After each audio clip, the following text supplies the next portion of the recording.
কেমন আছেন সবাই? আশা করি ভালো আছেন সবাই। আজকে কাজের ছেলের সাথে ঘটে যাওয়া একটি ঘটনা শেয়ার করব। ভিডিও শুরু থেকে শেষ পর্যন্ত দেখুন, তাহলে অনেক ভালো লাগবে। পুরো ভিডিও না দেখলে কিন্তু ভালো লাগবে না। চলুন শুরু করি এখন। আমার নাম রুকসানা আক্তার। আমি ঢাকার লালবাগ এলাকায় একটা দোতলা বাড়িতে থাকি। এই বাড়িটা আমার বাবার ছিল। উনি মারা যাওয়ার পর আমি আর আমার ছোট ভাই এখানে থেকে যাই। আমার সংসার খুব সাদামাটা। আমি বিধবা মানুষ, তাই এই ভাড়া বাড়ি আমার একমাত্র ভরসা। প্রতিটি মাসের ভাড়াই আমার খরচ মেটায়। ভাড়াটিয়ালা সাধারণত শান্ত স্বভাবের মানুষ। তারা আমাকে কোনো ঝামেলায় ফেলে না। আমি ভেবেছিলাম এভাবেই আমার জীবন কাটবে। কিন্তু কয়েক মাস আগে আমার ভাড়াটিয়ারা হঠাৎ একটা কাজের ছেলে রাখল।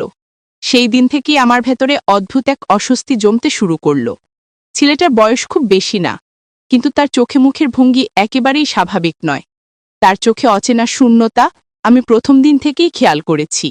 সে অকারণেই বারান্দায় দাঁড়িয়ে থাকে অথবা আশেপাশের দিকে তাকিয়ে থাকে, যেন চারপাশে কি ঘটছে তা বোঝার চেষ্টা করছে। আমার মনে হচ্ছিল তার দৃষ্টির আড়ালে লুকানো আছে অন্য কোনো মানে। কিন্তু আমি তখনও চুপ ছিলাম, কারণ ভাবছিলাম হয়তো আমি বাড়িয়ে ভাবছি। একদিন দুপুরে রান্নাঘরে ঢুকতে গিয়ে দেখি ছেলেটা দরজার আড়ালে দাঁড়িয়ে আছে। আমি চমকে জিজ্ঞেস করলাম, এখানে দাঁড়িয়ে কি করছো? সে বলে উঠল নাকি মশলার হাঁড়ি খুঁজছিল, অথচ রান্নার দায়িত্ব তার ওপর ছিল না। তাই ওর ব্যাখ্যাটা আমার কাছে মিথ্যে বলে মনে হলো। আমি কিছু না বলে সরে এলাম। কিন্তু সেই দিন থেকেই আমি বুঝতে পারলাম আমার সন্দেহ বৃথা নয়। এরপর কয়েকদিন আমি লক্ষ্য করলাম ভাড়াটিয়ার মেয়েটা বারান্দায় দাঁড়ালে কাজের ছেলেটা অকারণেই আশেপাশে ঘোরাফেরা করে। তার চোখের চাহনি অদ্ভুত। আমি মহিলা মানুষ, আমি জানি পুরুষের চোখের দৃষ্টি কেমন হলে সেটার ভেতরে খারাপ ইঙ্গিত থাকে। সেই দৃষ্টি আমি তার চোখে স্পষ্ট দেখতে পাচ্ছিলাম। আমি ভাড়াটিয়ার মেয়েটাকে কিছু বলিনি, কারণ সে ভীত হয়ে পড়বে। ভেবেছিলাম আমি নিজে খেয়াল রাখব। রাতে একদিন আমি উঠোনে হাঁটছিলাম। হঠাৎ দেখি ছেলেটা অন্ধকারে দাঁড়িয়ে জানালার ফাঁক দিয়ে ভেতরে তাকাচ্ছে। কার ঘর সেটা বুঝতে পারিনি, তবে আমি গলা খাকারি দিতেই সে হকচকিয়ে গেল। তারপর দ্রুত সরে গেল। আমি সেদিন কাউকে কিছু বলিনি, কিন্তু রাতে ঘুমের ভেতরেও সেই দৃশ্য চোখে ভেসে উঠছিল। ভোরে যখন ফজরের আজান হচ্ছিল, তখন দেখলাম ছেলেটা উঠোনে বসে আছে।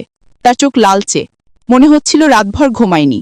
আমি এগিয়ে গিয়ে বলতে চাইলাম কিছু দরকার আছে কিনা, কিন্তু সে আমার দিকে তাকিয়ে একরকম হাসি দিল। সেই হাসিটা স্বাভাবিক ছিল না। সেই হাসির ভেতরে আমি ভয়াবহ কিছু টের পেলাম। তারপর থেকে আমি তার প্রতিটি পদক্ষেপ খেয়াল করতে লাগলাম। ভাড়াটিয়ার স্ত্রী একদিন এসে বলল, ছেলেটা মাঝে মাঝে কাজ ফেলে বাইরে চলে যায়, রাতে দেরি করে ফেরে। আমি শুধু মাথা নেড়ে বললাম, খেয়াল রেখো। কিন্তু ভেতরে ভেতরে ভাবছিলাম এটা সহজেই ছেলেটাকে সামলানো যাবে না। দিন যত যাচ্ছিল তার চোখে মুখের ভঙ্গি ততই অস্বাভাবিক হচ্ছিল। তার শরীরী ভাষা, তার হাঁটার ভঙ্গি, সবকিছুতেই এক ধরনের গোপন ইঙ্গিত। আমি একা মানুষ, তাই ভয়টা আমাকে বেশি কাবু করছিল। আমি ভাড়াটিয়াদের বলিনি, কারণ ভেবেছিলাম তারা হয়তো আমার কথা বিশ্বাস করবে না, কিংবা আমাকেই দোষারোপ করবে। আমি শুধু নীরবে পর্যবেক্ষণ করে যাচ্ছিলাম। কিন্তু আমার বুকের ভেতরে প্রতিদিন আতঙ্ক জমছিল। আমি বুঝতে পারছিলাম একদিন হয়তো এমন কিছু ঘটবে যা কারো কল্পনাতেও আসবে না। আমি দিনরাত সজাগ থাকতে লাগলাম, কিন্তু ভেতরে ভেতরে জানতাম আমার সজাগ দৃষ্টি দিয়ে কি আদৌ কোনো বিপদ ঠেকানো সম্ভব হবে কিনা। সেদিন বিকেলে আমি বারান্দায় বসেছিলাম। সূর্যের আলো আস্তে আস্তে ম্লান হয়ে যাচ্ছিল। চারপাশের হালকা অন্ধকারে হঠাৎ খেয়াল করলাম কাজের ছেলেটা উঠোনে দাঁড়িয়ে এক দৃষ্টে ভাড়াটিয়ার ঘরের দরজার দিকে তাকিয়ে আছে। তার চোখে এমন এক চাহনি যেন ওখানেই কিছু লুকানো আছে। আমি চুপ করে তার দিকে তাকিয়ে রইলাম, কিন্তু সে আমার উপস্থিতি টের পেয়ে দ্রুত ঘুরে অন্যদিকে হাঁটা দিল।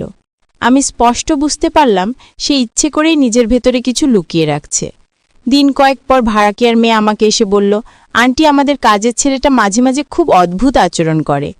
রাতে দরজার সামনে দাঁড়িয়ে থাকে, অথবা কখনো জানালা দিয়ে বাইরে তাকিয়ে থাকে। আমি হাসি মুখে বললাম, হয়তো সে নতুন জায়গায় অভ্যস্ত হয়নি। কিন্তু ভেতরে আমি ভয় পেলাম, কারণ মেয়েটা যা বলেছে আমি নিজেও সেই দৃশ্য কয়েকবার দেখেছি। শুধু আমি কাউকে বলিনি। সেই রাতে আমি ঘুমাতে পারছিলাম না। বারবার জানালার কাছে গিয়ে দাঁড়াচ্ছিলাম। বাইরে তাকালে দেখি উঠোনে নিস্তব্ধ অন্ধকার, তার ভেতরে যেন ছেলেটার ছায়া ঘুরে বেড়াচ্ছে।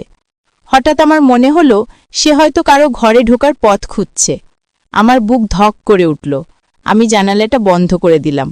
সকালে ভাড়াটিয়ার স্ত্রীকে জিজ্ঞেস করলাম, ছেলে কাজ ঠিকমতো করছে তো? সে হাসি মুখে বলল, হ্যাঁ, কাজ তো করে, তবে মাঝে মাঝে খুঁজে পাওয়া যায় না।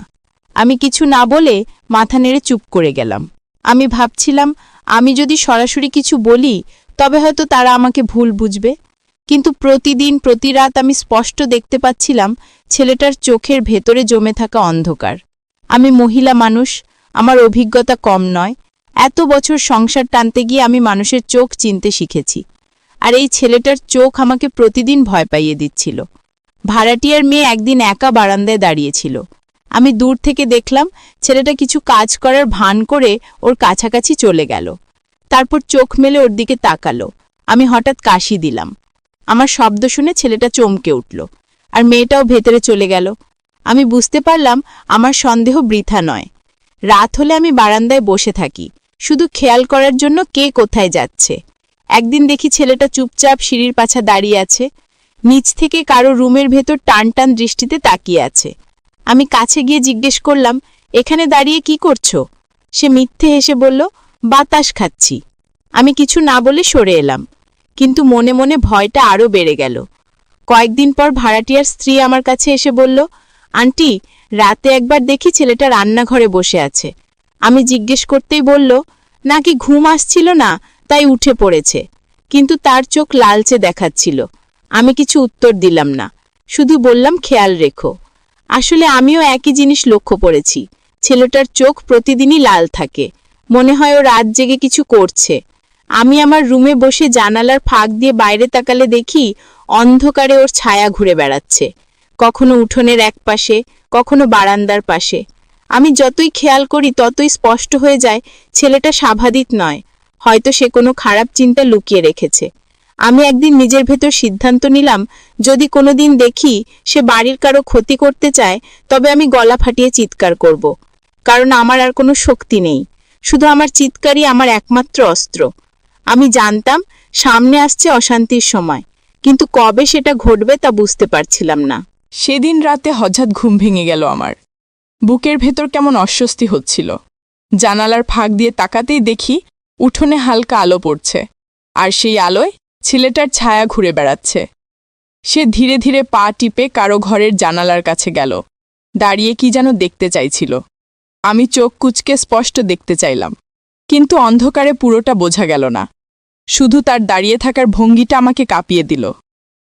আমি ভেবেছিলাম জানালা খুলে চিৎকার করব, কিন্তু হঠাৎ ভয় পেলাম, যদি সে বুঝে যায় আমি সব দেখেছি তবে হয়তো আমাকেও টার্গেট করবে। তাই আমি চুপচাপ বসে থাকলাম।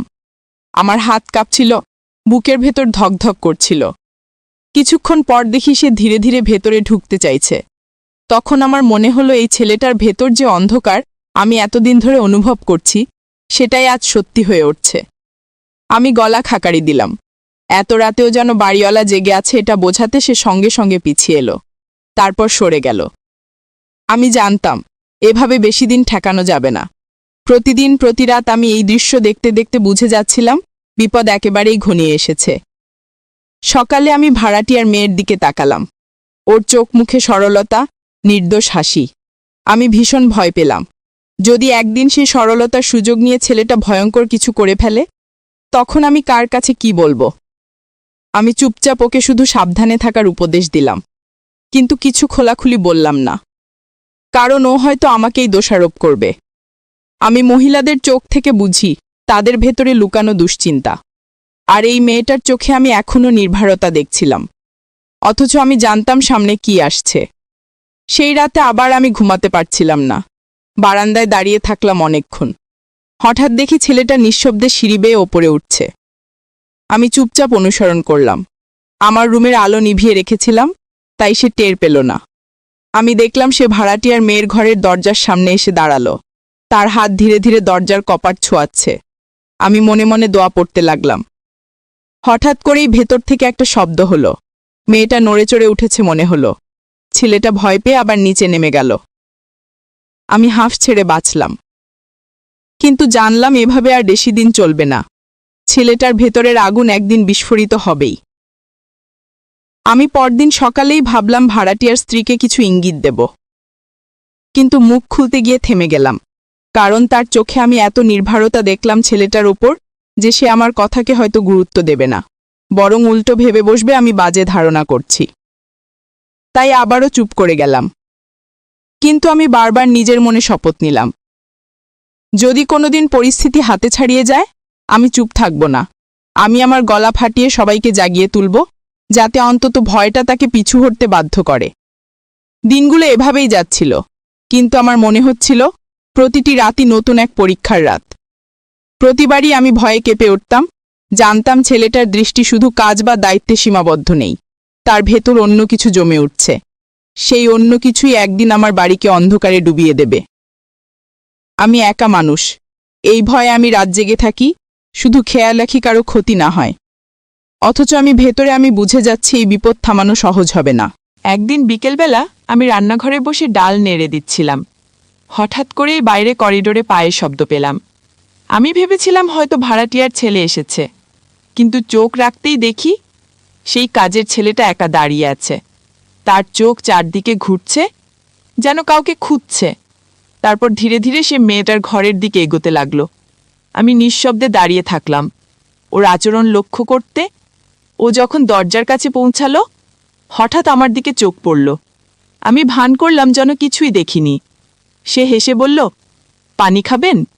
আমি জোর করে হাসলাম আর মনে মনে ভাবলাম, এই ছেলেকার ভেতরে কেমন ভয়ঙ্কর অস্থিরতা আছে। কয়েকদিন পর আবার ভোররাতে ঘুম ভেঙে গেল। জানালার ফাঁক দিয়ে দেখলাম ছেলেটা উঠোনে বসে আছে, এক হাতে পাথর দিয়ে মাটি খুঁজছে আর এক দৃষ্টে উপরের দিকে তাকিয়ে আছে। আমি বুঝতে পারছিলাম ওর মাথার ভেতর অন্য কিছু ঘুরছে। সেই রাতের পর থেকে আমি আর স্বাভাবিক থাকতে পারিনি। প্রতিটি মুহূর্ত ভয়ে কেঁপে উঠতাম, যেন কিছু একটা ঘটতে যাচ্ছে। আমার সন্দেহ আরও বাড়ল যখন ভাড়াটিয়ার মেয়েটা একদিন আমার কাছে এসে লাজুক মুখে বলল, আন্টি, আপনি জানেন, মাঝে মাঝে দেখি কাজের ছেলেটা আমার ঘরের সামনে দাঁড়িয়ে থাকে। আমি ঘুম থেকে উঠে দরজা খুললে দেখি সে চমকে সরে যায়। আমি মেয়েটাকে জোর করে হাসলাম, বললাম এসব কিছু না, তোমার ভুল ভ্রান্তি। কিন্তু ভেতরে ভেতরে আমার বুক কেঁপে উঠল। আমি জানতাম সে ভুল দেখছে না, কারণ আমিও একই দৃশ্য বহুবার দেখেছি, শুধু মুখে বলতে সাহস পাইনি। সেদিন রাতে আমি ঠিক করলাম জেগেই থাকব। মেয়েটার ঘরের সামনে আলো নিভিয়ে চুপচাপ বসে থাকলাম। দেখি রাত গভীর হলে ছেলেটা পা টিপে এগিয়ে আসছে। আমি নিঃশব্দে তাকিয়ে আছি, তার হাত দরজার কপাট ছুতে যাচ্ছিল। হঠাৎ আমি জোরে কাশলাম। শব্দ শুনেই সে আতকে উঠে দৌড়ে সরে গেল। আমার হাত কাঁপছিল, বুক ধরফর করছিল। আমি তখনই শপথ নিলাম, এবার যদি আবার এমন দেখি, আমি চিৎকার করে পুরো বাড়ি জাগিয়ে তুলব। কারণ আমি একা মানুষ হলেও আমার গলার আওয়াজ অন্তত ছেলেটাকে ভয় পাইয়ে দিতে পারবে। সকালে মেয়েটা চোখে মুখে কোনো দুশ্চিন্তা দেখিনি। ও কিছু জানে না। আমি একা সবটা দেখছি আর ভেতরে ভেতরে আতঙ্কে ভুগছি। ভাড়াটিয়ার স্ত্রীকে কিছু বলতে পারিনি, কারণ সে হয়তো আমাকে পাগল ভেবে বসবে। আমার বয়স হয়েছে, একা বিধবা নারী, তাই হয়তো ভাববে আমি বেশি বাড়িয়ে ভাবছি। অথচ আমি জানি আমার চোখ আমাকে ধোঁকা দিচ্ছে না। প্রতিটি রাতে ছেলেটা যেভাবে ছায়ার মতো ঘুরে বেড়ায়, সেটাই প্রমাণ তার ভেতরে খারাপ কিছু জন্ম নিয়েছে। সেদিন সন্ধ্যায় আমি উঠোনে বসেছিলাম। হঠাৎ দেখলাম মেয়েটা একা হাঁটছে, আর দূর থেকে কাজের ছেলেটা অকারণেই তার পিছু নিচ্ছে। আমি দাঁড়িয়ে ডেকে উঠলাম, ও মেয়ে, পানি নিয়ে আসো। আমার ডাকে মেয়েটা ঘরে চলে গেল। ছেলেটা থমকে দাঁড়িয়ে আমার দিকে তাকালো। সেই দৃষ্টি অদ্ভুত ভৌতিক ছিল, যেন আমাকে বোঝাতে চাইছে, আমি জানি সে কি চায়, কিন্তু কিছুই করতে পারছি না। আমি গায়ে কাঁপুনি অনুভব করলাম আর মনে মনে আল্লাহর নাম জপতে লাগলাম। দিনগুলো এভাবেই যেতে থাকলো। আমি প্রতিদিন খেয়াল করতাম, প্রতিটি মুহূর্ত আমার চোখে ধরা দিচ্ছে তার ভেতরের গোপন ভয়ঙ্কর ইচ্ছা, কিন্তু কাউকে কিছু বলতে পারছিলাম না। শুধু নীরবে নিজেকে প্রস্তুত করছিলাম, যেন যেদিন ঝড় নামবে সেদিন অন্তত আমি চুপ করে থাকব না। সেদিন রাতটা ছিল অন্যরকম। আকাশে কালো মেঘ জমেছিল, মাঝে মাঝে বিদ্যুৎ চমকাচ্ছিল, আর সেই আলোয় আমি বারবার জানালার বাইরে তাকাচ্ছিলাম। ভেতরে আমার ভয় আরও তীব্র হয়ে উঠেছিল, কারণ আমি নিশ্চিত ছিলাম এই রাতেই কিছু ঘটতে পারে। বারবার মনে হচ্ছিল কাজের ছেলেটা আজ আর থামবে না। আমি অন্ধকার ঘরে বসে শ্বাস আটকে রেখেছিলাম। হঠাৎ করেই উঠোনে পায়ের শব্দ শুনতে পেলাম। ধীরে ধীরে কারো হঠাৎ শব্দ যেন মাটি চাপা দিতে চাইছে। আমি জানালার ফাঁক দিয়ে তাকাতেই দেখি ছেলেটা নিঃশব্দে এগিয়ে যাচ্ছে মেয়েটার ঘরের দিকে। তার চোখে এমন এক দৃষ্টি যা আগে বহুবার দেখেছি, কিন্তু আজ সেটা আরও ভয়ঙ্কর মনে হচ্ছিল। আমি হাত জোর করে দোয়া পড়তে লাগলাম। হঠাৎ করেই মেয়েটার ঘরের ভেতর আলো জ্বলে উঠল।